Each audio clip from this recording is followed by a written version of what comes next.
Yes, P ടിയിൽ കുറച്ച് ട്രെൻഡുകൾ കാണുന്നുണ്ട് 2025, especially in listening.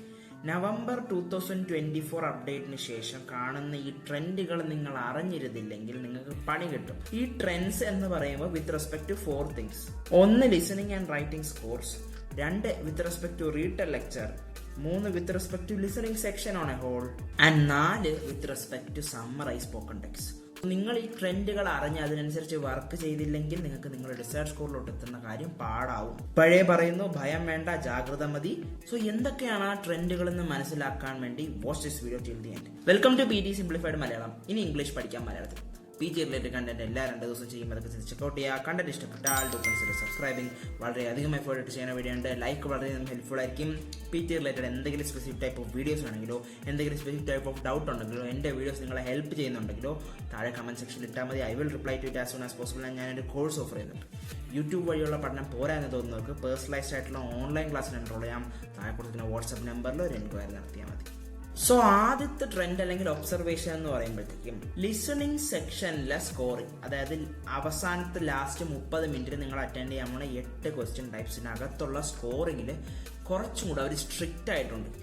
So listening scoring strict ആകുമ്പോൾ ശരിക്കും ലിസണിങ്ങിലോട്ട് നമ്മൾ ഡിസൈഡ് സ്കോർ എത്തുന്നത് വലുതായിട്ട് ഹിൻഡർ ആവുന്നില്ല. സർപ്രൈസിംഗ്ലി ലിസണിങ്ങിൽ പിന്നെ നിങ്ങൾക്ക് ഡിസൈഡ് സ്കോർ കിട്ടും. പക്ഷേ the concept of integrated scoring എന്നുള്ളൊരു കാര്യം അറിയാമെങ്കിൽ ലിസണിങ്ങിലെ 8ൽ 4 ക്വസ്റ്റ്യൻസും ഇന്റഗ്രേറ്റഡ് ആണ്. ആൻഡ് അതിൽ 4ൽ 3 റൈറ്റിംഗ് സ്കോറാണ് തരുന്നത്. സോ ഈ ലിസണിങ് സെക്ഷനിലെ ചോദ്യങ്ങളുടെ സ്കോറിംഗ് സ്ട്രിക്റ്റ് ആവുമ്പം റൈറ്റിങ്ങിനെയും അത് ബാധിക്കും. 2024 നവംബർ അപ്ഡേറ്റിന് ശേഷം റൈറ്റിംഗ് മാർക്ക് കിട്ടാൻ പാടായി വരുന്നു. ഇപ്പം റീഡിങ്ങിനെക്കാട്ടിലും റൈറ്റിംഗ് മാർക്ക് കിട്ടാനാണ് പാട്.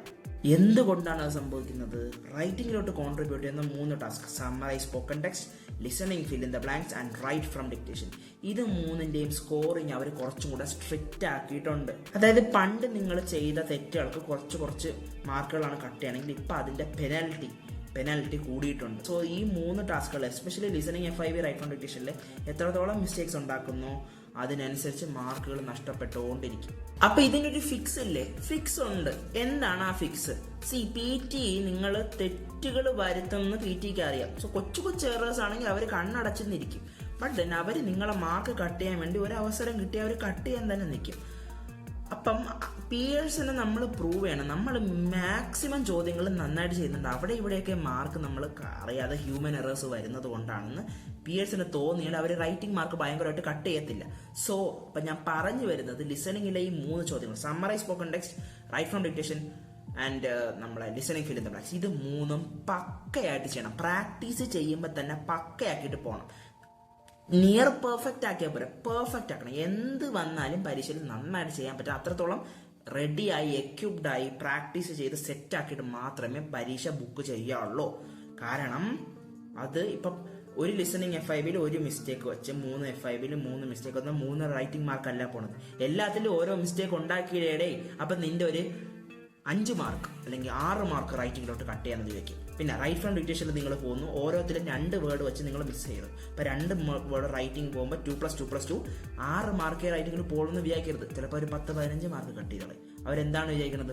ഓവറോൾ പെർഫോമൻസ് നോക്കുമ്പോൾ ലിസണിങ് FIVയിൽ പ്രശ്നം, സമ്മറൈസ് സ്പോക്കൺ ടെക്സ്റ്റിൽ പ്രശ്നം, റൈറ്റ് ഫ്രം ഡിക്റ്റേഷനിൽ പ്രശ്നം, എന്നാൽ റൈറ്റിംഗ് മാർക്ക് അതിന്റെ പാട്ടിന് പോകും. സോ സ്ട്രിക്റ്റർ ആകുമ്പോഴത്തേക്കും നമ്മൾ അതിനനുസരിച്ച് അഡാപ്റ്റ് ചെയ്യണം. ബെറ്റർ ആക്കി നല്ല പെർഫെക്റ്റ് ആക്കിയിട്ട് പോകണം. ഇതൊന്നും വലിയ ഹിമാലയൻ ടാസ്കുകളൊന്നുമില്ല. സോ ഇതിലാണ് നിങ്ങൾ ആദ്യമായിട്ട് ഇമ്മീഡിയറ്റ്ലി വർക്ക് ചെയ്യേണ്ടത്. This is the change number 1. Number 2 is with respect to all the questions in listening. Listening എന്ന് പറയുമ്പോൾ ലിസണിംഗ് സെക്ഷൻ മാത്രമല്ല, ലിസണിങ്ങിലോട്ട് കോൺട്രിബ്യൂട്ട് ചെയ്യുന്ന read a lecture, repeat sentence ഉൾപ്പെടെ ഇപ്പം സ്ലാങ് വരുന്നുണ്ട്. ഓഡിയോ കേൾപ്പിക്കുമ്പോൾ ഹെവി സ്ലാങ് വരുന്നുണ്ട്. അതായത് എന്താണ്? ബ്രിട്ടീഷ്, അമേരിക്കൻ പുറമെ ഇപ്പോൾ ഓസ്ട്രേലിയൻ, ഏഷ്യൻ, ആഫ്രിക്കൻ, കനേഡിയൻ സ്ലാങ്ങിലുള്ള ഓഡിയോസ് വരുന്നുണ്ട്. സോ നിങ്ങൾ ബ്ലൈൻഡ്ലി കുറെ പ്രാക്ടീസ് ചെയ്തിട്ട് കുറച്ച് മെന്റൽ സാറ്റിസ്ഫാക്ഷനും കൊണ്ട് നിങ്ങൾ പരീക്ഷ ചെന്ന് പൊളിക്കാൻ പറഞ്ഞ് പോയി കഴിഞ്ഞാൽ നിങ്ങളെ ഇംഗ്ലീഷ് സ്കില്ല് കൊള്ളത്തില്ല.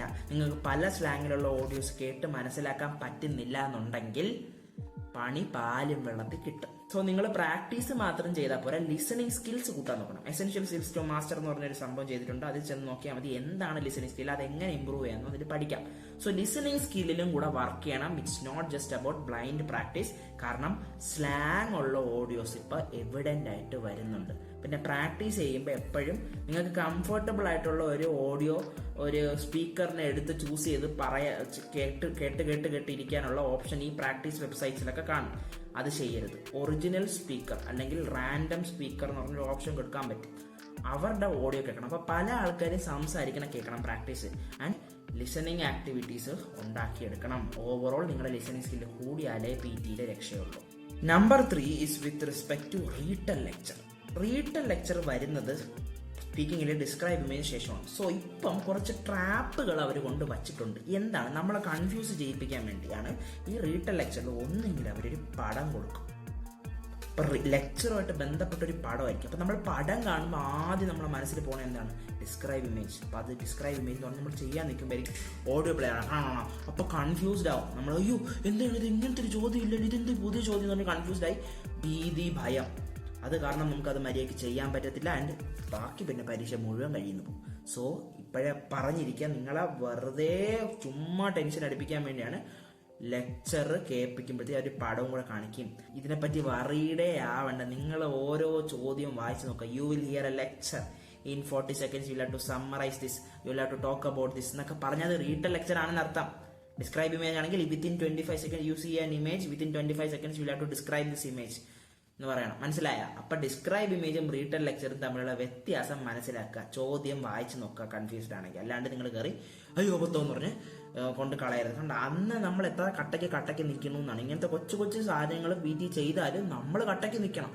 എന്നാലേ നമുക്ക് നന്നായിട്ട് പെർഫോം ചെയ്യാൻ പറ്റത്തുള്ളൂ. ആൻഡ് വേറൊരു കാര്യം കൂടെ, ഇപ്പൊ ഈ ലെക്ചർ കേൾപ്പിക്കുമ്പോൾ ഈ ട്രഡീഷണലി നമ്മൾ എന്താണ് ഓഡിയോ കേൾക്കും, അതിൽ നിന്ന് നമ്മൾ നോട്ട്സ് എഴുതിയെടുക്കും. ഇപ്പം ഒരു വീഡിയോ ആയിട്ട് തന്നെ ആ റീറ്റൽ ലെക്ചർ കേൾപ്പിക്കുന്നുണ്ട്. അതായത് ഓഡിയോക്ക് പോലും ഒരു വീഡിയോ. അപ്പൊ വീഡിയോയിൽ രണ്ടുപേര് നമ്മൾ സംസാരിച്ചുകൊണ്ടിരിക്കുകയാണ്. ഒരു ലെക്ചർ കേൾപ്പിക്കുക, ഒരു കോൺവെർസേഷൻ കേൾപ്പിക്കുക. അപ്പൊ അതിൽ നിന്ന് നമ്മൾ എഴുതേണ്ടി വരും. അപ്പം ഇത് ഇങ്ങനത്തെ ഒരു ചോദ്യം ഇല്ലല്ലോ എന്ന് പറഞ്ഞിരിക്കരുത്.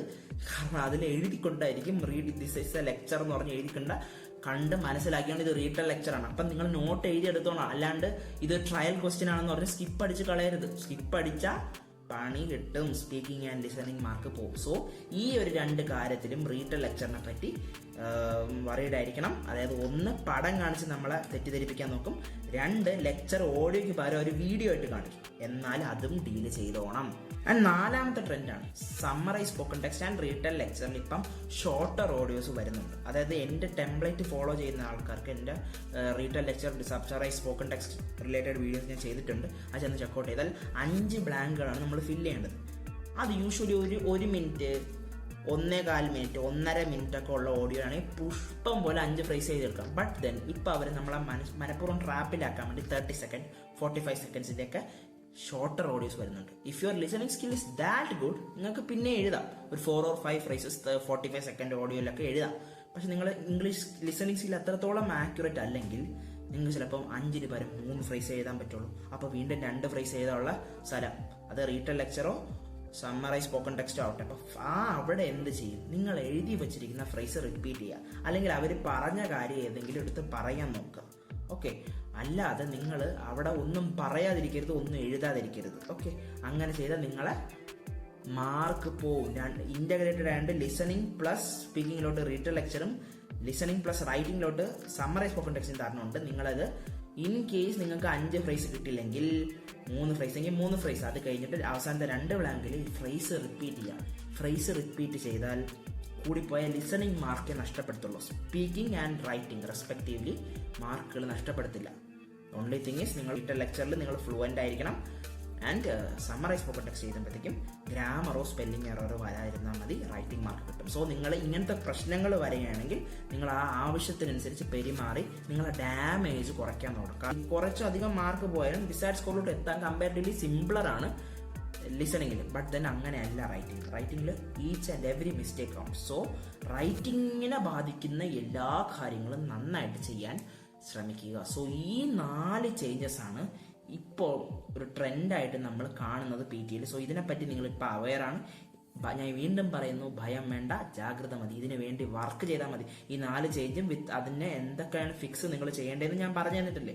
സോ ഇതിനനുസരിച്ച് നിങ്ങൾ പെരുമാറിയാൽ മതി. ആൻഡ് എന്തെങ്കിലും ഡൗട്ട് ഉണ്ടെങ്കിൽ താഴെ കമൻറ്റ് സെക്ഷനിൽ ഉണ്ടാകും. സോ ഇതാണ് വീഡിയോ. വളരെയധികം എഫേർട്ട് ചെയ്ത വീഡിയോ ഉണ്ട്. ലൈക്ക് വളരെയധികം ഹെൽപ്ഫുൾ ആയിരിക്കും. പി ജി റിലേറ്റഡ് എന്തെങ്കിലും സ്പെസിഫിക് ടൈപ്പ് ഓഫ് വീഡിയോസ് ആണെങ്കിലോ അതേ സ്പെസിഫിക് ടൈപ്പ് ഓഫ് ഡൗട്ട് ഉണ്ടെങ്കിലോ താഴെ കമന്റ് സെക്ഷനിൽ ഇട്ടാൽ മതി. I will reply to it as soon as possible. P G related content എല്ലാ 2 ദിവസം ചെയ്യുന്നതൊക്കെ ചെക്കൗട്ട് ചെയ്യുക. കണ്ടന്റ് ഇഷ്ടപ്പെട്ടാൽ ഡോക്ടർ സബ്സ്ക്രൈബിങ്. ആൻഡ് ഞാനൊരു കോഴ്സ് ഓഫർ ചെയ്യുന്നുണ്ട്. യൂട്യൂബ് വഴിയുള്ള പഠനം പോരാൻ തോന്നുന്നവർക്ക് പേഴ്സണലൈസ്ഡ് ആയിട്ടുള്ള ഓൺലൈൻ ക്ലാസ്സിനായിട്ടുള്ള താഴെ കൊടുത്തിട്ട് വാട്സ്ആപ്പ് നമ്പറിൽ ഒരു എൻക്വയറി നടത്തിയാൽ മതി. So P G related content ആയിട്ട് 2 ദിവസത്തിന് കാണുന്നവരെ Tata, take care, stay safe, keep learning and keep this in mind. We are in this together.